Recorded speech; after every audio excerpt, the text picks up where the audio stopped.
on my way down to Kelly Company, Kelly Bees, Walter T. Kelly, whatever the heck it is now. I guess they didn't sold again to Man Lake. I'm heading down there. I was going to go to a date in Frankfurt to get some foundation. I've got to put some foundation. I've been trying some of these frames with starter strips, and I've got some drawn comb still that I can use. I'm going to use that up as much as I can. What's left, it's good. But I'm not. I've got some of the starter strips, but I'm not convinced yet. I've seen some videos on them, and I don't know. I just don't see that they're as good as the wax foundation. And then the plastic frames, I've never.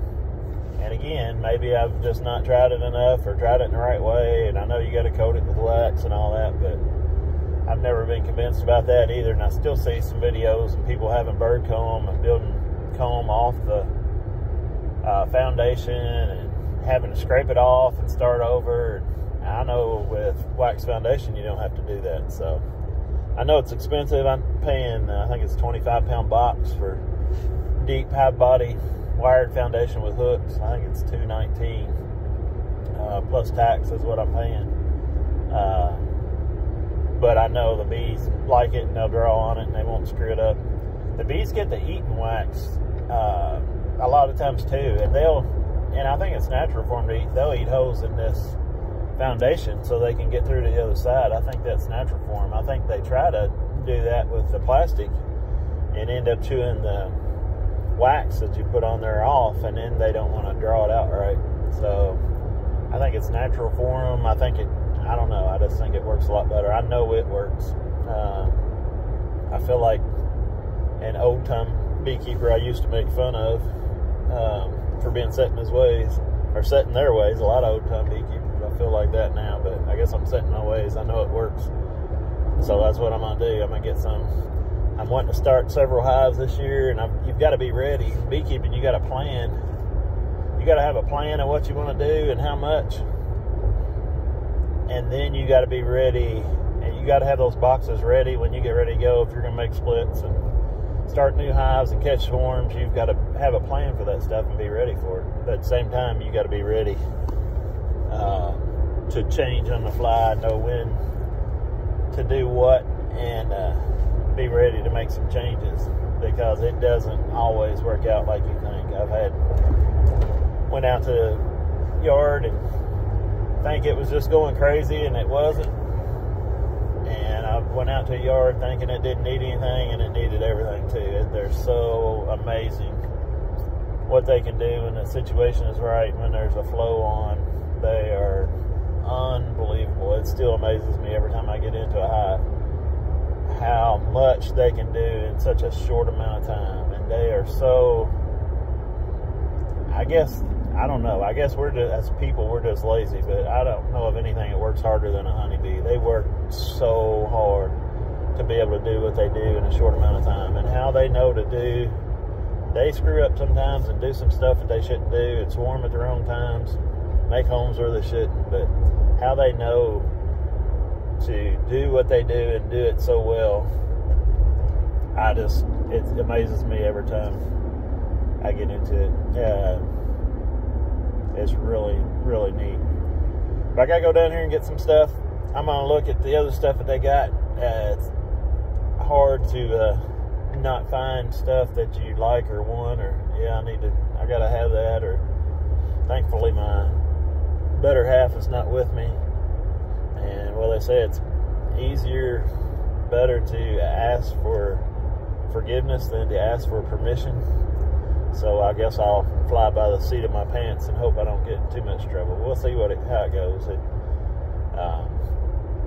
I've got most everything I need, I think. I'm sure I'll see a lot of stuff that catches my eye, but we'll see what happens. I got a lot of stuff in the barn up here. I'm going to stop at the barn first and make sure what I have, pick up my cousin. He's going to ride down with me. But we'll see what I've got, and then we'll go down there and at least get some foundation, probably pick up a couple other things. Got into a conversation this morning on Facebook. I guess we always do, but about ventilation, hive ventilation. It's funny to me, doing this for the second time and been doing it as long as I have. It's funny to me, when I first got into it, we talked about screen bottom boards that just come out in our club, and everybody talked about how great, and I let a lot of people try screen bottom boards before I ever tried it, but it was funny. Everybody that tried them loved them. They said their best hives were the screen bottom board hives. And I thought that was way too much ventilation. I didn't think they would do good. But the thing was then, that ventilation, when you need ventilation, all the older beekeepers saying we got to have ventilation in the hives. Screen bottom board, even in the wintertime, the screen bottom board is great. And what they said at the time was that 70% of the mites fall off the bees and fall down to the bottom of the hive, but they catch a ride, because we had all solid bottom boards, they catch a ride on another bee and ride back up in the hive again. Said you could eliminate 70% of your mite problem with the screen bottom board. And that's what, I belong to different clubs, and that's just what everybody was saying then. Now it's gone to 10 to 15. I heard one person say in the neighborhood of 10 to 15% of your mites will fall through the screen and out of your hive. I heard somebody else say 5%. But it's funny how it's went back. Everything goes in a circle. Clothing and stuff that's hairstyles and things that's in style, a long time ago, or everything comes back around, it seems. But now everybody is saying, no, screen bottom boards are too much ventilation, and it doesn't do that much good, and everybody's going back to solid bottom boards. So it's cool to see stuff coming back around and going around. I think there's a line there. I think that you've got to, maybe not so much as a solid, having your whole bottom of your hive open might be too much. But the bees close it off. They make, the conversation I got into is, the bees will close off. If you have too much ventilation, they'll close it off. And that's true. But it's come back around. The prevailing thought in the clubs and all right now is that, solid bottom boards and even no ventilation, no top entrance at all, and closing the hives back up again. But there was a guy on Facebook, I guess it was a guy, they lost their hives because of moisture. It had got so much moisture in the hive that the bees were dead. And I don't know the specific, everybody was asking questions, and did you do this? And let me see that. And it must have been this problem, must have been that problem. And I just simply said it's lack of ventilation. There's not enough ventilation. Everybody wants to, and I did too at one time, to wrap the hives up and put insulation on them and do all this stuff to insulate the hives so that for the cold and all. But the cold doesn't kill bees. The lack of ventilation, if they get water on that top of the hive where they're at and it starts dripping on them, that's what kills bees. It's not the cold. They've kept bees down to 65 below zero, and the bees have been fine. So it's not the cold. And the bees don't warm up the inside of the hive. They warm up the cluster. They keep the cluster warm and where the brood is. So it's not the cold that kills bees. It's the lack of ventilation in the hive. And I just simply said that it needed more ventilation. And he said it needed more insulation to wrap it up tighter and close it off, and no upper entrance, and said that the bees would even do that. If you'd allow too much, the bees try to close it off. And so the bees are telling us that they don't want ventilation. Well, the bees can, if you provide too much ventilation, the bees can and will close some of it off. They'll close their entrance off. I've had hives left entrance reducers off, and they've made their own entrance reducer, basically. They'll close off. They can close off and close it down the way they want it. I've had them close parts of screen bottom boards off and close the screen up with propolis to cut down on the ventilation. But what they can't do is provide a ventilation when you don't have it. They can't make an upper entrance. They can't make an opening. They can close it off if you got too much. they can't open anything back up. You've got to have enough ventilation, or a hive. Some people's hives are just not tight enough to be sealed off, and they've got ventilation through their cracks and stuff in their hives,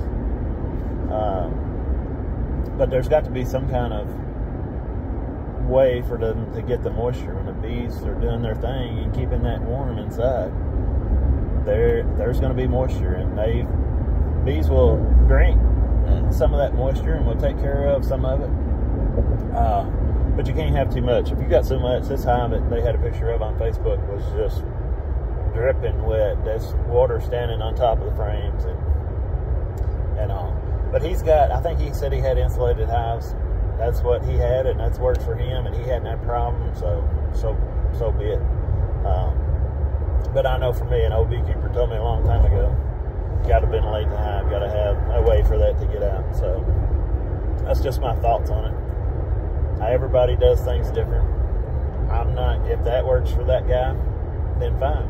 If somebody's asking what people think, there's going to be different opinions of what people think about it, and that's just been my experience in the bees that I've had. And maybe I've provided too much at times, but you've got to have sun to be able to allow air to flow through that hive. It's not taking the heat out of the hive, because they don't heat up the inside of the hive. They just heat up the cluster. So just my 2 cents worth. As far as the where you're at this time, today's my wife's birthday. It's January 22nd. We'll be having people over tonight and gonna have a good time. But in the meantime, I'm gonna go get some bee supplies. She's working today, so she's doing her thing. I'm gonna do mine. But it's January 22nd. You need to be, I don't know if you're a new beekeeper experience, but if you're new, getting into it or getting some more bees, you need to be planning, getting your plan made out, how you want to do it, what you want to do. If you're gonna, there's a lot of different ways to get started with bees, and buying packages is one of them. But if you're gonna buy packages, you better be getting on it, because the later you wait to order them, the later you get your bees. And I always like to get my bees here in Kentucky around April 15th, I think is the best. But you've got to get in early to get your order date. The later you order, the later you get your bees. So you might not be able to get them until May, or later on in late April, or into May, which doesn't leave them as much time. What happens, the time that everything happens here in Kentucky is April and May. Most of it happens April and May, a little bit in June. And in July, they shut down. There's a dearth. So if you're getting them too late, they don't have near enough time. They won't build up near as big. So you got to get all that stuff done. If you're getting nukes or packages or whatever, you need to be getting that stuff ordered, and you need to be getting your equipment put together, and however you decide to do it. I've said before, I think you got to have a mentor, and you need to do it the way that one person does it. There's so many ways. I think it's good to listen to different beekeepers and see different ways to do things, but there's so many ways to do it. When you get started, you need to listen to one person and do things the way they do it to start with. Once you know kind of what to expect, then you can start adjusting. But I've had a lot of people take some that I've said, some that somebody else said, some they've seen online, and try to mix all those together, and it usually doesn't work out too good. So you need a mentor, get somebody to talk to. These bee clubs are great for that. A lot of good people in beekeeping. Just about everybody's willing to help and do whatever they can. Works out really good. You have to have somebody to help you to get started doing this. You can read books. I can tell you the best books to read and the best information, and you could read books for years. There's one beekeeper in our club.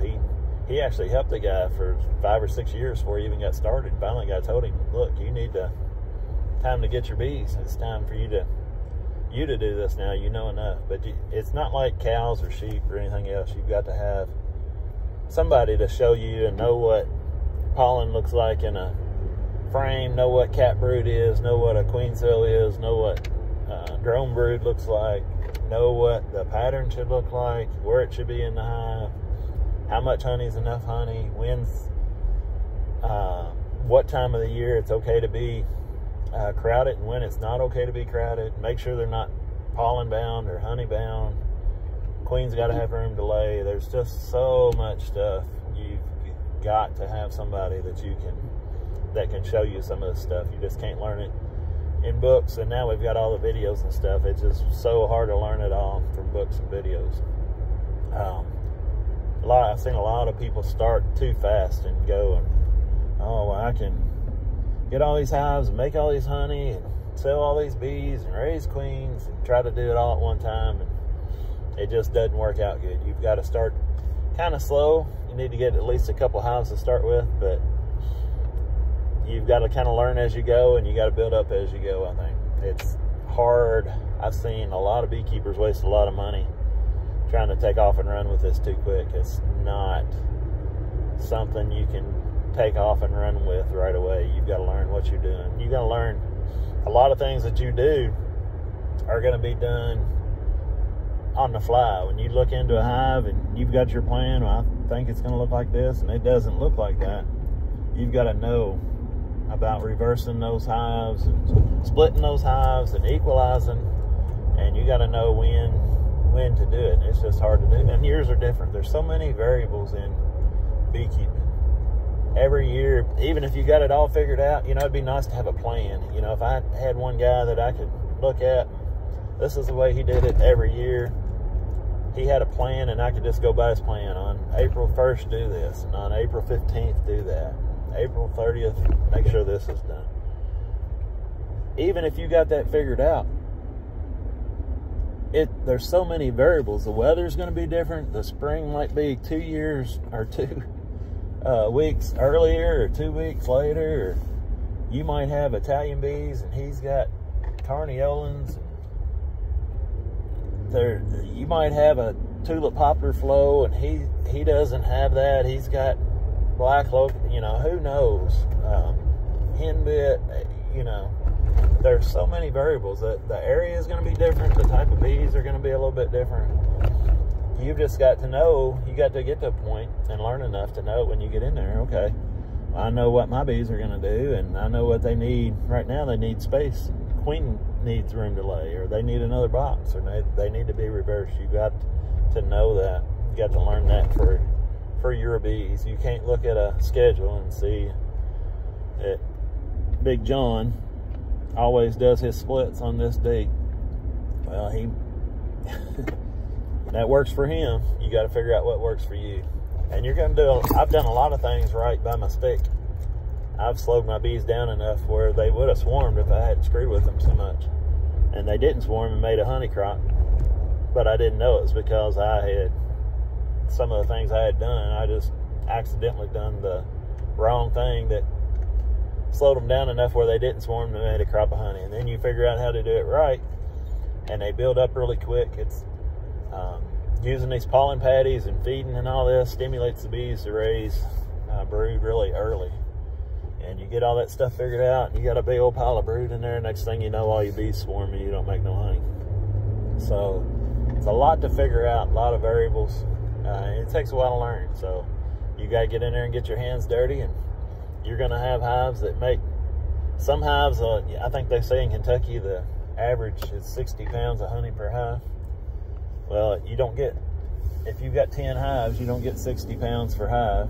You'll get 120 on one hive and 0 on another, and the average is 60 pounds. You'll have some hives that go crazy, and some hives won't make anything.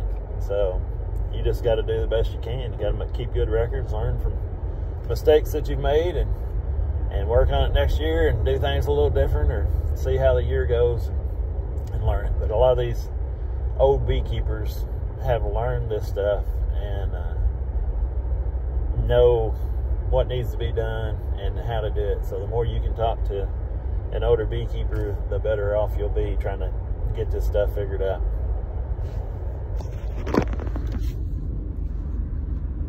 I'm gonna go check on the bees back in the country where the sun don't shine. We bought some property. It's all back one lane road. way back in the country. We're in the river bottoms.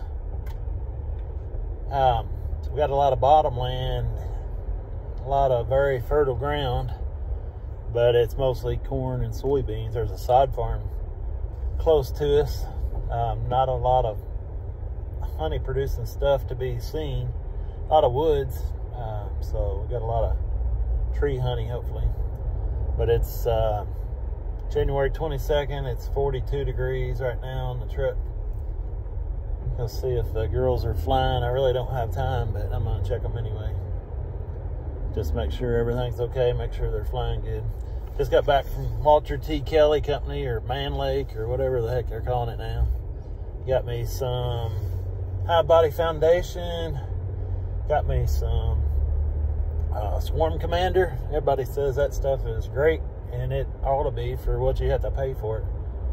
Good gosh, I'd have bought a little bitty bottle. It cost me like 28 bucks or something.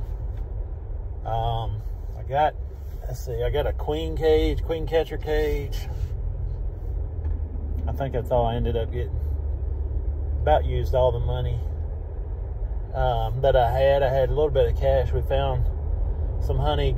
Good thing about honey and doing this stuff is that honey doesn't ever go bad. So I had my honey in buckets, and I thought I had it all extracted, but I ended up finding a bucket of honey that I didn't know I had, and it was still good. I got a bucket heater, put my bucket heater on there and warmed it up, turned it back to liquid. I went ahead and run it through a nylon cloth again, just to make sure everything was good with it, and bottled me up some honey. So the stuff I bought today, I paid for with my bucket of honey I found. So kind of cool to bees to pay for themselves. And we try to keep it that way, but we'll see what happens. I know I need some stuff. I think I got odds and ends, some stuff at the store. I was $140 in the hole there for a little bit, and we started selling this bucket, so I paid that off and then bought the stuff that I got today. So ain't doing too bad. And if it's something you enjoy doing anyway, icing on the cake. So I think they'll be out. Buddy of mine said they was flying, I think it was yesterday, at 39 degrees, and several other beekeepers said theirs were flying too. So, but it got up warmer yesterday than it is today. I think it got up 55, 56 or something yesterday.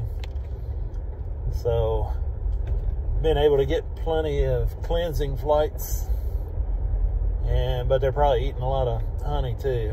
One of the things I want to do is heft the hives. Hefting is very important, just to kind of lift up on them, make sure they got plenty of weight. Got plenty of weight, they should have plenty of honey in there, so it should be good. So we'll see what happens. Well, I just stopped by just to check the hives on the way by. Don't have any of my stuff with me, hive tool or anything. And it looks like the smaller one is dead. Can't hear anything going on inside the hive, and I can't tell about the bigger one. They're both full of honey. I mean heavy, really heavy with honey. I opened the top up on both of them, couldn't see anything in the smaller one. The bigger one did have some bees there in the top, but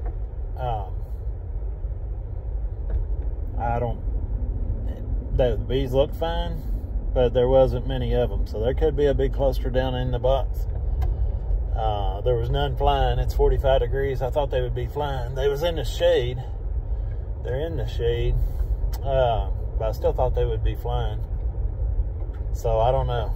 I'll have to get a warm day and get out here with my stuff and check them out. They've got a ton of honey in there. There's all kind of honey in them, but I'm not sure how many bees. Like I said, I don't think there's any in the small one, and there could be some, a good cluster down in the big one. I just can't get down in there. They had it propolized where I haven't touched them in 2 years. They've got it just glued up, everything just glued together with propolis. And what's done is done. I haven't been able to check them for 2 years, so if they had a mite problem and that's what's doing them in. I can't, there's nothing I can do about it now. Should have been done a long time ago. Hopefully there's a cluster in there, but we'll have to see next time. If I get a chance to get out here, it warms up a little bit, I'll try to get out here and look at them and see what it looks like inside. But they've got a lot of honey. I just don't know how many bees they got. So, wasn't too encouraging. But you gotta, I mean, I would love to be treatment free. I would love to have, I thought these were going to be survivor colonies, but it ain't looking good right now. We'll have to see next time. But you got to treat them. You're going to have to treat them, much as we hate to. The treatments that we've got now are a lot more gentle on the bees, a lot better treatments to take care of the mites and not hurt the bees. So just going to have to do it. I'm going to have to get started. I'm going to catch some swarms. I'm still not going to buy any bees that's not from the local area. Hopefully I can catch enough swarms to get me going again and work off those bees, but we'll have to see next time. See what happens. Got your good days and got your bad. It's just the way it is. On the way back to the house to get been selling some beeswax bars of something new. Got out of the candle making and just gonna sell the bars. Now put it on Facebook Marketplace, and been getting a lot of calls, but I've had only one sale. Set up a PayPal account, and I've got a lady that would like to have 2 pounds of beeswax, and I had to check on the shipping and all that, and got all that set up and a PayPal account set up, and she's paid me the money. And when she did all that, I was on the way down to Kelly's, but now I'm headed back home. I'm gonna go ahead and get that, try to get that shipped to her as soon as I can, and make that happen. So it's something new to me and kind of cool. Be able to sell some of the beeswax and make a few dollars off of that. Hopefully, I don't know what she's using it for, but try to sell some of these beeswax bars. Got to, my wife checked on it at the post office, said there was an envelope that we could fit 2 pounds into. So I'm gonna grab 2 pounds. My blocks are not quite a pound a piece, but I've got the 1 ounce blocks. I'm just making it up. I'll weigh them on the scale, make sure she paid for 2 pounds. She's getting 2 pounds, and get those shipped out to her right away so she don't have to wait on them. So I don't know, I think it's kind of cool. Something else you can do, something to learn how to do and know how it works for next time. I've been trying to, like I said, I've had several people checking on it. Just figuring out how to do it, so next time somebody wants something, I'll know a little better. Just another byproduct of the hive, way of making a little money off of your bees and off of your trouble. So I think it's pretty cool.